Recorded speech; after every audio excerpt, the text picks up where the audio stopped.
China possesses approximately $3.2 trillion in assets denominated in United States currency.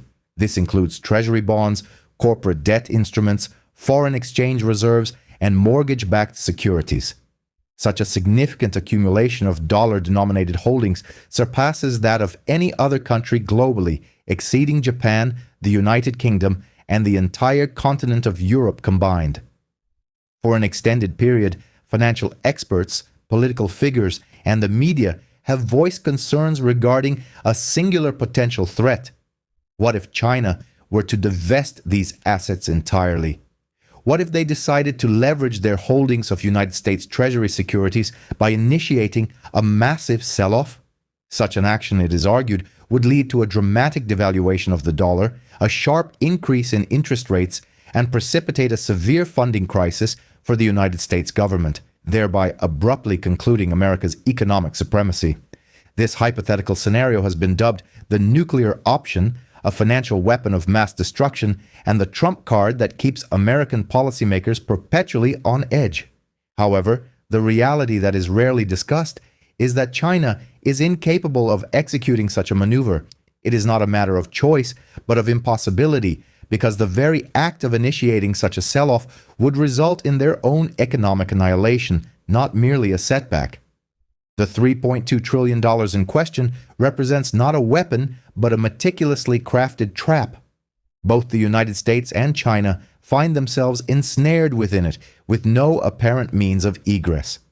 This constitutes the most intricate financial hostage situation in recorded history, a standoff between two global powers, each holding a pistol to the other's temple, fully cognizant that pulling the trigger signifies mutual obliteration. The true terror lies not in the abstract possibility of such an event, but in the slow, deliberate unraveling that is presently underway. China is acutely aware of their predicament and has been discreetly pursuing avenues of escape for the past 15 years. This strategy involves acquiring gold, developing alternative payment infrastructures, and gradually reorienting their economy to reduce its reliance on the dollar. Nevertheless, the depth of the entanglement and the sheer magnitude of their dollar exposure necessitate decades for any potential disentanglement. The pivotal question is not whether China will ultimately extricate itself, but rather whether the trap itself will collapse before they achieve their objective.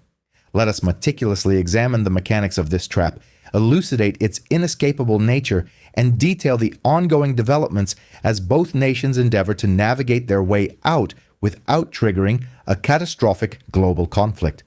To commence, let us consider the supposed weapon itself: China's dollar holdings. As of July of the year 2025, China's investment in United States Treasury securities approximated $731 billion, according to the official figures released by the United States Treasury Department. This figure is noteworthy as it represents the lowest level recorded since January of 2009, a period spanning 16 years. China has been engaged in a consistent and methodical reduction of its treasury holdings for an extended duration. In the single month of July of 2025, they decreased their holdings by $25.7 billion.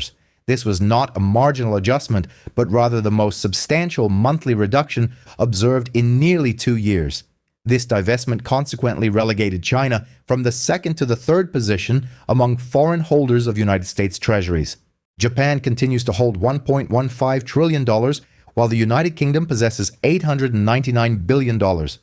China's diminished standing is, however, an incomplete representation of their overall exposure. Far from it. China also maintains substantial investments in United States corporate bonds issued by technology firms, financial institutions, and industrial conglomerates, with estimates ranging from $300 billion to $500 billion. Furthermore, they hold United States dollars as foreign exchange reserves, not invested in securities but maintained as currency, estimated between $500 billion and $700 billion. Their portfolio also includes United States mortgage-backed securities, such as those issued by Fannie Mae and Freddie Mac, instruments that nearly triggered a global economic collapse in 2008. China strategically acquired hundreds of billions of these securities in the aftermath of that crisis when they were undervalued, with current holdings estimated at $200 billion. Beyond debt instruments and currency reserves, China holds equity positions in United States corporations through their sovereign wealth funds and state-owned enterprises. BlackRock estimates that Chinese state-linked entities collectively possess an equity exposure to the United States market ranging from $1 trillion to $1.5 trillion. When aggregating all these categories, treasuries, corporate bonds, currency reserves, mortgage securities, and equities, China's total dollar exposure falls within the range of $2.8 trillion to $3.5 trillion. The commonly cited figure of $3.2 trillion is not necessarily exact but serves as a consensus midpoint estimate that most analysts agree reflects China's overall entanglement in the dollar system. The significance of this substantial sum lies not merely in its magnitude but in its structural embeddedness. It is not liquid capital that China can readily reallocate. Rather, it is intrinsically woven into the fabric of their entire economic framework. China's accumulation of these dollar assets over a 40-year period is primarily attributable to a single mechanism: sustained trade surpluses. From the 1980s through the 2010s, China consistently generated the largest trade surpluses in modern history. They exported a vast array of manufactured goods globally, including electronics, textiles, machinery, toys, and furniture. The international community settled these transactions in United States dollars. Chinese exporters received these dollars, subsequently exchanged them for renminbi at Chinese banks, which then remitted the dollars to the People's Bank of China. The central bank was then compelled to manage trillions of dollars flowing in annually. Simply hoarding this cash was not a viable option, as it yielded no return and depreciated in value due to inflation. Consequently, these funds were invested. United States Treasury bonds presented themselves as the most logical choice. The safest asset globally, situated within the largest and most liquid bond market, and implicitly backed by the United States government's taxing authority. Crucially, the acquisition of treasuries served a dual purpose. It helped maintain the value of the renminbi at a competitive level. Each time China purchased treasuries, they were effectively selling renminbi and acquiring dollars, thereby keeping the renminbi undervalued relative to the dollar.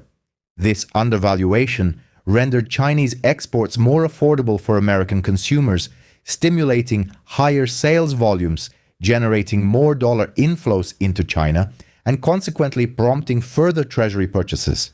This created a self-perpetuating cycle. China's export-driven economy was fundamentally constructed upon this very mechanism. The $3.2 trillion in dollar holdings is not an ancillary component, but the very embodiment of China's economic model, representing the accumulated savings of an entire nation over 4 decades of export-led expansion. This forms the initial layer of the trap. Now let us address the hypothetical scenario, the one that frequently fuels the anxieties of politicians and analysts. What if China were to liquidate its entire $3.2 trillion in dollar assets?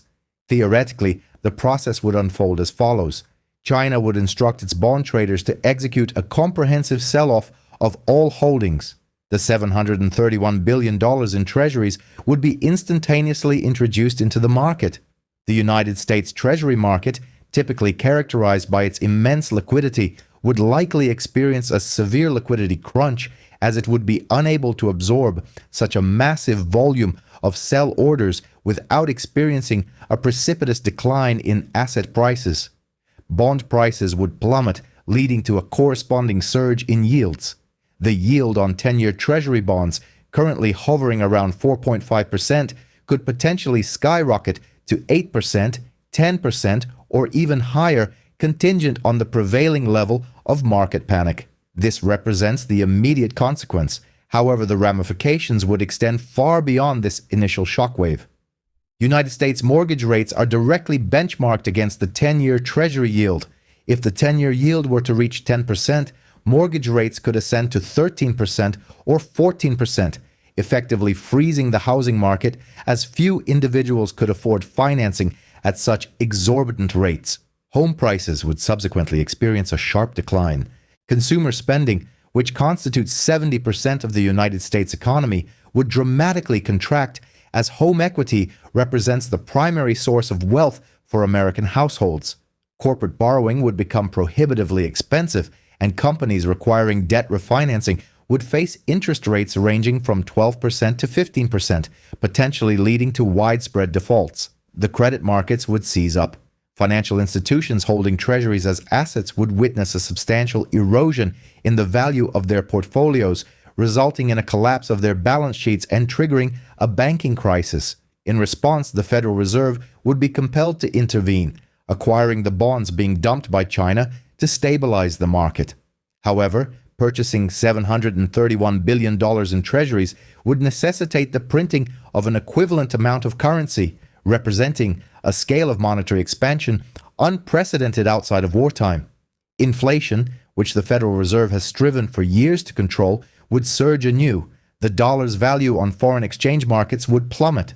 As the dollar depreciated, the cost of imports would escalate dramatically. Every item purchased from abroad by Americans, from electronics and automobiles to apparel and food, would effectively double in price. Inflation could reach 20% or even 30% annually, plunging the economy into a state of stagflation, characterized by high inflation, soaring unemployment, and contracting economic growth. The most critical consequence would be a dramatic increase in the United States government's borrowing costs. Currently, the government expends approximately $1 trillion annually on interest payments for its national debt. If yields were to double, these interest expenses would surge to $2 trillion, exceeding the combined budgets for defense, Medicare, and a significant portion of Social Security. This would precipitate a severe fiscal crisis for the government, compelling it to implement drastic spending cuts or resort to printing money to bridge the shortfall, either of which would exacerbate the crisis. This is the nightmare scenario, the financial nuclear option. China initiates the action, and the United States economy implodes. However, the stark reality is that the very moment China divests its treasury holdings, it would trigger its own economic demise at an even more accelerated pace than that of the United States. Let us dissect precisely why this is the case. Commence with the most immediate repercussion, the collapse of the dollar. As China inundates the market with $731 billion in treasuries and begins liquidating its dollar reserves, the dollar's value on international currency markets would experience a precipitous decline. If, for instance, the dollar were to depreciate by 30% against other currencies within a matter of weeks, this would indeed be catastrophic for the United States, but it would be exponentially more devastating for China. This is because China still holds approximately $2.5 trillion in other dollar-denominated assets, including corporate bonds, mortgage-backed securities, currency reserves, and equity investments. The instant the dollar loses 30% of its value, China would effectively suffer a loss of $750 billion, an amount that would simply evaporate within weeks. The balance sheet of China's central bank, which is intended to underpin the renminbi, would sustain a staggering $750 billion reduction. To provide context, China's total foreign exchange reserves stood at approximately $3.34 trillion as of September of 2025. A loss of $750 billion represents 22% of their entire reserve base, a magnitude far exceeding a mere rounding error. It constitutes a solvency crisis. However, the damage does not terminate there. China's economic structure is intrinsically linked to exports, with 20% of its gross domestic product derived from this sector. A significant portion of these exports, amounting to approximately $500 billion annually, are destined for the United States. When the dollar collapses and the United States economy plunges into crisis, American consumers would drastically curtail their purchases of Chinese goods, leading to an evaporation of demand. Chinese factories reliant on orders from the United States would be forced to cease operations, resulting in a surge in unemployment within China's export-oriented industries. But the most dire consequence is that even if Americans wished to continue purchasing Chinese products, they would no longer be able to afford them. The collapse of the dollar would trigger a simultaneous and substantial appreciation of the renminbi. If the dollar were to depreciate by 30%, the renminbi would gain approximately 43% relative to the dollar. Consequently, Chinese goods would instantaneously become 43% more expensive for American buyers. The most debilitating blow, however, would be inflicted upon China's domestic economy. China's financial system is fundamentally dependent on dollar liquidity.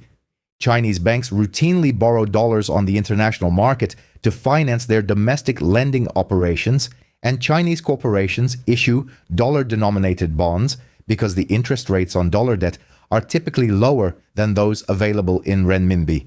When the dollar collapses and United States interest rates spike to 10%, every Chinese company and bank that has incurred dollar-denominated debt would face an immediate refinancing crisis. They are obligated to repay in dollars, yet their revenue streams are denominated in renminbi.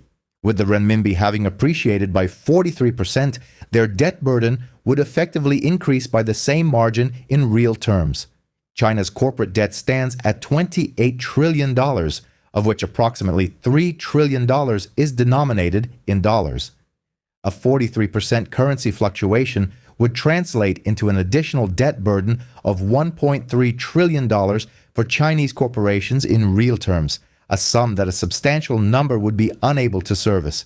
This would trigger a cascade of defaults, leading to massive losses for Chinese banks that have extended credit to these corporations or hold their bonds, thereby initiating a banking crisis within China. The Chinese government would be compelled to intervene and bail out its financial institutions. However, they would have already sustained a $750 billion loss on their dollar reserves, leaving them with insufficient resources to undertake such a bailout. They would be forced to print renminbi to cover these losses, leading to significant monetary expansion. Inflation in China, which the government has diligently kept under control through stringent policies, would explode. Chinese citizens who primarily hold their wealth in real estate and renminbi-denominated savings accounts would witness a drastic erosion of their purchasing power, potentially leading to widespread social unrest. And as a final devastating blow, China is a significant importer of energy, including oil, natural gas, and coal, commodities that are globally priced in dollars. When the dollar collapses, but the pricing of oil remains in dollars, China would be compelled to pay a greater amount of renminbi for the same quantity of energy, effectively doubling their energy costs. This would directly fuel inflation, rendering China's manufacturing sector, heavily reliant on affordable energy, uncompetitive. The entire Chinese economy would grind to a halt. In summation, if China were to divest its $3.2 trillion in dollar assets, they would simultaneously incur a $750 billion loss on their remaining holdings. Their export economy would collapse due to the disappearance of American demand and the uncompetitiveness engendered by the renminbi's appreciation. Their corporate sector would face a severe debt crisis stemming from the currency mismatch. Their banks would implode. Their government would be forced to engage in extensive money printing. Inflation would surge, energy costs would double, and social unrest would erupt. All of these calamitous events would transpire at a more accelerated pace for China than for the United States. This is because China's economy is inherently more fragile. The United States possesses the world's most profound capital markets, the most diversified economy, and the capacity of the Federal Reserve to print dollars to stabilize its financial system. China lacks these advantages. The renminbi is not a global reserve currency, and in times of crisis, international actors are unlikely to hold it. China's capital markets are smaller and subject to state control, and its economy is heavily reliant on exports and imported energy. When the dollar trap explodes, China would be destroyed more rapidly than the United States. This is precisely why the $3.2 trillion in assets is not a weapon. It is a hostage situation where China has effectively taken itself hostage. The so-called nuclear option is, in reality, a firearm aimed directly at their own head, a fact fully understood by both parties involved. Therefore, if China is incapable of unilaterally divesting its dollar holdings, what precisely are they attempting to achieve? They are engaged in a protracted, decades-long endeavor to extricate themselves from the trap. This strategic initiative encompasses three principal components: Firstly, gold. Secondly, the establishment of alternative payment systems. China has been assiduously developing an infrastructure designed to facilitate international trade without recourse to the United States dollar. This initiative culminated in the launch of the Cross-Border Interbank Payment System, or CIPS, in 2015. CIPS serves as China's counterpart to SWIFT, the dollar-centric system that processes the vast majority of global transactions.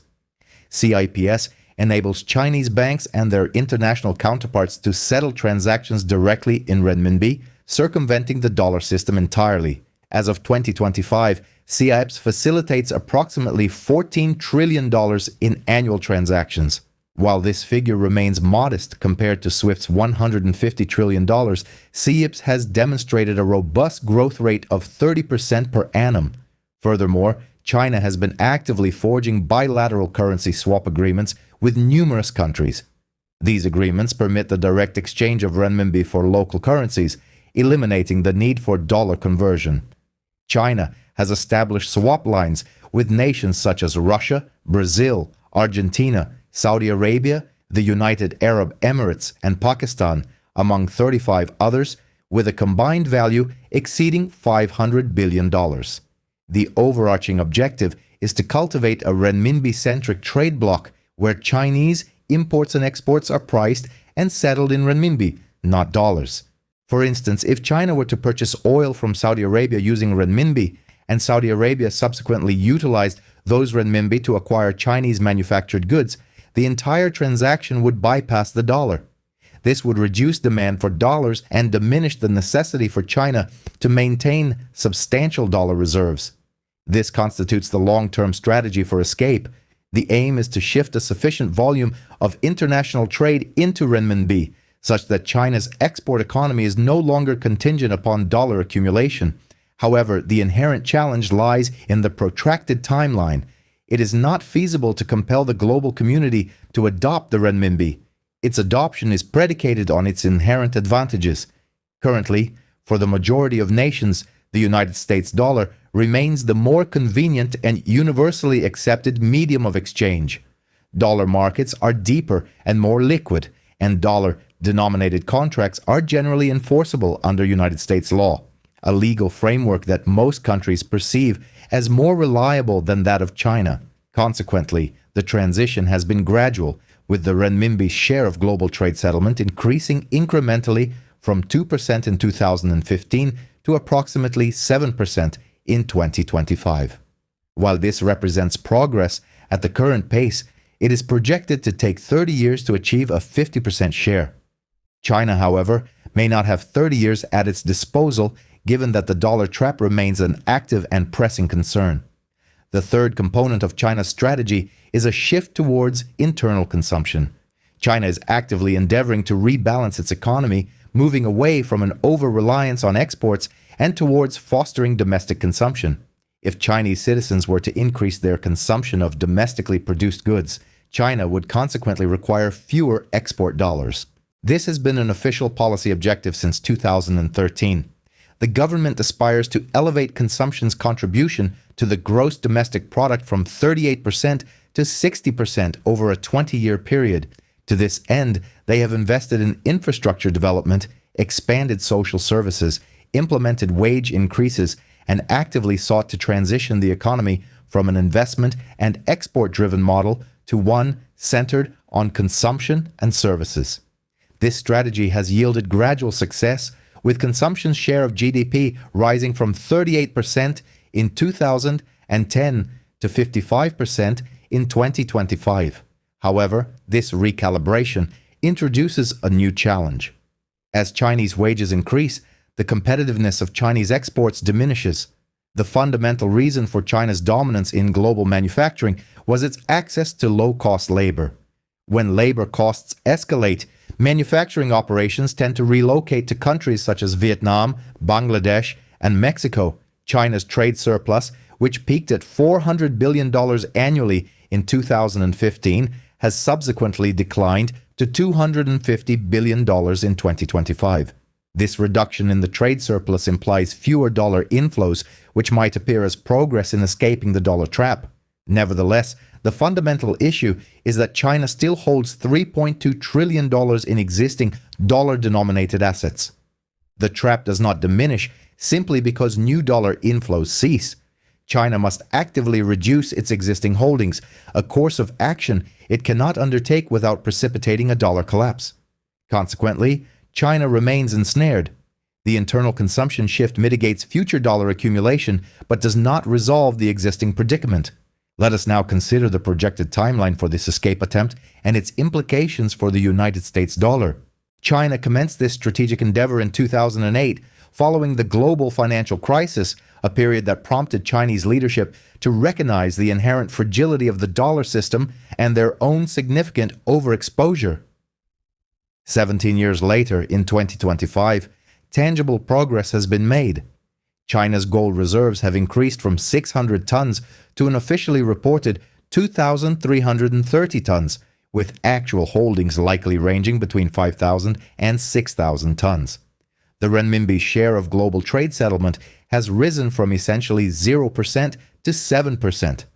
China's holdings of United States Treasury reserves have decreased from $1.3 trillion in 2013 to $731 billion as of July of 2025.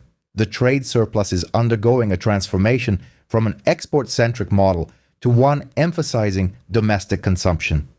However, China is estimated to be only about 25% of the way towards complete diversification. At the current rate of progress, full diversification is anticipated to take an additional 20 to 30 years, placing the completion of this objective between 2045 and 2055, by which point China's dollar exposure would theoretically fall below $1 trillion, a threshold at which divestment could be contemplated without triggering self-destruction. However, a critical question emerges. Will the existing global financial system endure for that duration? China is not the sole variable in this complex equation. The United States is currently accumulating debt at an alarming rate of $2 trillion per year. As of November of 2025, the United States national debt stands at a staggering $38 trillion, with annual interest payments approaching $1 trillion, representing 14% of total federal expenditures. The Federal Reserve has engaged in trillions of dollars in quantitative easing, and inflation persists.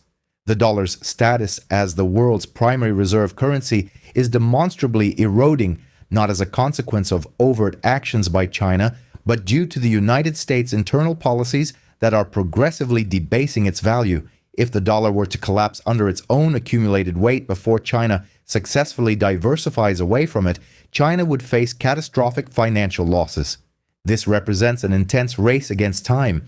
Can China achieve sufficient diversification away from the dollar before the dollar succumbs to its inherent structural weaknesses? Currently, the outlook suggests a negative answer. The timeline for China's diversification efforts extends over decades, whereas the structural vulnerabilities of the dollar indicate a potential crisis within the next 5 to 10 years. This places China in an untenable position. They cannot divest their dollar holdings without precipitating their own economic collapse, nor can they maintain them without risking destruction when the dollar eventually falters. It is unequivocally a lose-lose scenario. The situation becomes even more compelling when one considers that the United States is also trapped. American policymakers are acutely aware of China's $3.2 trillion holdings and the theoretical possibility of a wholesale divestment. Consequently, United States policy decisions are significantly constrained. The United States cannot adopt an overly aggressive stance towards China due to the potential for retaliatory financial action. This explains why sanctions imposed on China are considerably more limited in scope compared to those levied against Russia. When Russia invaded Ukraine, the United States froze $280 billion in Russian dollar reserves, effectively seizing those assets. Russia was denied access to its own funds, marking the most aggressive financial weapon ever deployed by the United States. However, the United States cannot implement such a drastic measure against China. The rationale is clear. China's possession of $3.2 trillion in assets means that if the United States were to freeze these assets, China would have virtually nothing to lose, and would likely proceed with an immediate and complete divestment of all its dollar holdings. While such an action would undoubtedly lead to China's own economic annihilation, it would simultaneously drag the United States down with it, exemplifying a scenario of mutually assured destruction. Therefore, the United States must exercise extreme caution. They are precluded from applying excessive pressure on China, from freezing assets, from excluding China from the SWIFT system, or from deploying the full spectrum of available financial weaponry. China's dollar holdings serve as a potent deterrent, not as an offensive weapon it can wield, but as a significant constraint on United States actions. China is fully cognizant of this dynamic. This is precisely why their diversification efforts have not been more rapid. If China were to sell $500 billion in treasuries within a single year, global markets would likely enter a state of panic, and the United States would invariably interpret such an action as a direct financial assault, leading to a complete collapse in bilateral relations and the imposition of severe sanctions. China would be denied access to American technological innovations, United States markets, and its financial institutions. The economic repercussions would far outweigh any benefits reaped from escaping the dollar's dominance. Consequently, both parties find themselves in a precarious stalemate. China cannot divest itself of dollars without risking self-destruction and provoking American retaliation. Conversely, the United States cannot leverage the dollar as a weapon against China without precipitating a financial crisis that would devastate its own economy. This represents the most intricate financial confrontation in recorded history, largely imperceptible to the majority due to a mutual facade of its non-existence. Here's the implication for the dollar's standing. The gradual divestment China is undertaking actually bolsters the dollar in the immediate term. Each year, China's acquisition of U.S. Treasury securities diminishes, yet they refrain from aggressively liquidating their existing holdings. In July of 2025, they reduced their holdings by $25.7 billion, a substantial sum, but a measured and controlled action. This signifies a gradual, not an abrupt, decline in demand for treasuries, leading to a slow, manageable increase in U.S. interest rates over time, rather than a sudden surge. The United States can accommodate this through Federal Reserve adjustments and market adaptability, averting a crisis, and instead experiencing a slow depreciation. However, this gradual erosion has a critical threshold. Typically, when dollar reserves fall below 50% of global central bank holdings, confidence erodes. Other nations, observing China's reduction in dollar holdings, follow suit, accelerating the shift. What was a gradual process then becomes rapid. This is the juncture at which the dollar relinquishes its reserve currency status, not through a Chinese offensive, but via market forces. Currently, the dollar constitutes between 56.3% and 57.7% of global reserves in 2025, depending on the specific quarter, a decrease from 58% in 2024 and a significant drop from 72% in 2000. This represents a decline of 14 to 16 percentage points over 25 years. At this rate, the dollar would reach 50% around the year 2030 to 2032. However, the pace of this decline is accelerating. The past few years have witnessed a more rapid decrease. If this trend persists, the 50% mark could be reached by 2028. Crucially, once the dollar falls below 50%, the question shifts from its potential to retain reserve status to what will succeed it. At that point, BRICS currencies, gold-backed financial systems, and regional currency blocks become viable alternatives, and the transition rapidly escalates into a crisis. China need not actively instigate this. Their continued execution of a slow diversification strategy will naturally lead to the dollar's inherent structural weaknesses, causing the shift. Now consider the ultimate irony. Both nations are ensnared in a predicament, a trap born from mutual benefit. For 4 decades, from 1980 to 2020, the relationship between China and the dollar was symbiotic. China achieved rapid industrialization by exporting to the United States, lifting hundreds of millions from poverty and propelling it to become the world's second largest economy. The US benefited from affordable manufactured goods, with supermarket shelves stocked with inexpensive electronics and appliances, thereby increasing American consumers' purchasing power despite stagnant wages. U.S. corporations, including giants like Apple, Nike, and General Motors, reaped substantial profits by relocating production to China. This fueled a stock market boom. The U.S. government, in turn, secured inexpensive financing. China recycled its trade surplus dollars into Treasury securities, maintaining low U.S. interest rates and enabling the U.S. to sustain significant deficits without immediate repercussions. Both parties enjoyed immense advantages, yet the very mechanism that fostered these benefits simultaneously created the entrapment. China's industrial expansion necessitated dollar accumulation, while the U.S.'s supply of affordable goods depended on Chinese manufacturing. This interdependence became so profound that neither nation could extricate itself without jeopardizing the very system that had served them so well. Now, 40 years later, that system is faltering. China's labor costs are rising, diminishing its export competitiveness. The U.S. debt is becoming unmanageable, with interest payments soaring. The benefits are diminishing, but the trap persists. Both sides desire escape, but neither can depart without incurring catastrophic costs. This is the financial equivalent of two climbers roped together on a precipice. If one falls, both perish. Consequently, they are both seeking new anchors, repositioning themselves, and devising independent security measures. However, this process is protracted and the cliff face is unstable. The issue is not whether both nations acknowledge the trap, they do. Every central banker, every finance minister, every economist understands the situation. The critical question is whether they can extricate themselves before the cliff gives way. Here's what is likely to unfold. Over the next 5 to 10 years, China will persist with its gradual diversification strategy, increasing gold purchases, forging more trade agreements, and stimulating domestic consumption. The U.S. will continue to devalue the dollar through increased deficit spending, further quantitative easing by the Federal Reserve, and consequently, greater inflation.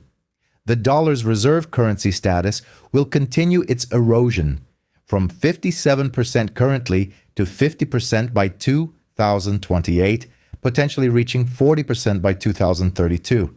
At some point during this period, one of three scenarios will materialize.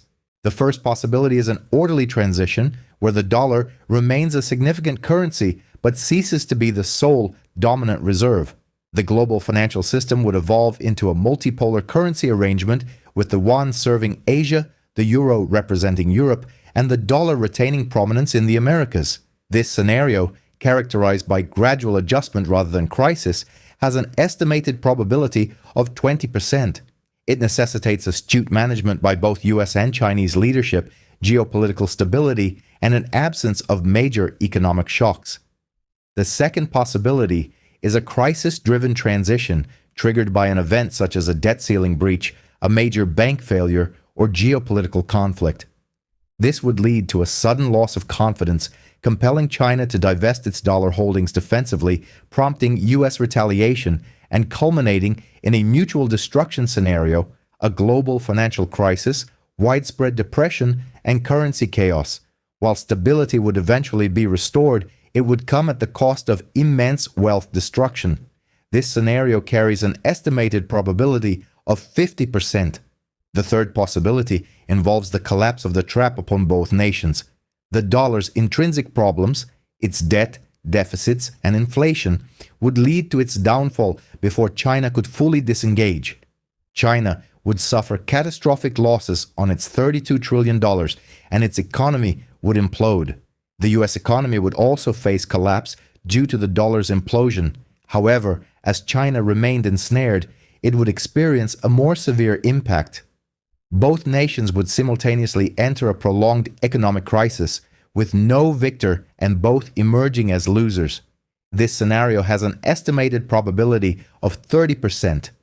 None of these outcomes are favorable. The most optimistic scenario involves a managed decline, while the worst case portends mutual annihilation. The most probable outcome lies somewhere between a chaotic crisis and complete mutual destruction. It's crucial to understand that this is not about choosing sides between the US and China. It's about recognizing that the world's two largest economies are locked in a financial framework that benefits neither but traps both, and this framework is inherently unstable. The $32 trillion are not a weapon China can wield against the US. Rather, it's a liability to which both nations are bound. As the dollar continues its depreciation, US debt escalates beyond $38 trillion, and China endeavors to extricate itself, instability intensifies. We are witnessing the slow-motion unraveling of the financial architecture that has defined the past 40 years. When this architecture fails, irrespective of whether one supported the US or China, one's savings, investments, and purchasing power, all denominated in currencies caught in this predicament, will be affected. The dollar will lose value, the yuan will experience volatility, and the transition, regardless of its specific trajectory, will result in wealth destruction on a scale not seen since the 1930s. This underscores the significance of understanding the trap, not because one can alter the outcome, which is impossible, but because one can position oneself outside its confines. Assets like gold, Bitcoin, and tangible resources exist independently of the dollar's hostage situation. When both major currencies are trapped, holding assets that are not is imperative. The $32 trillion trap represents the most critical financial dynamic globally at present, yet it receives minimal attention because both governments maintain a pretense of its non-existence. China refrains from discussing it to avoid signaling weakness, while the US remains silent to prevent panic by acknowledging China's leverage. Thus, both sides maintain their quietude, continuing their slow-moving strategies, hoping to navigate out before the precipice crumbles. However, the cliff is indeed eroding, and time is running short. If this perspective alters your understanding of the US-China relationship, if you now grasp why neither nation can prevail in this standoff, you are beginning to perceive the true structure of global finance, beyond the narratives peddled by politicians and the fears amplified by the media. You see the actual mechanics of the trap. Subscribe if you wish to follow the unfolding events. Over the next 5 years, this trap will either gradually release its hold or catastrophically collapse. In either eventuality, this will be the most significant financial story of the decade.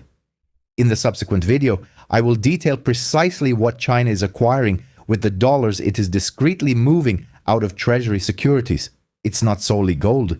There are 3 other assets they are accumulating that are largely overlooked. Understanding these acquisitions will precisely indicate where informed investors believe value will reside once the dollar trap finally breaks.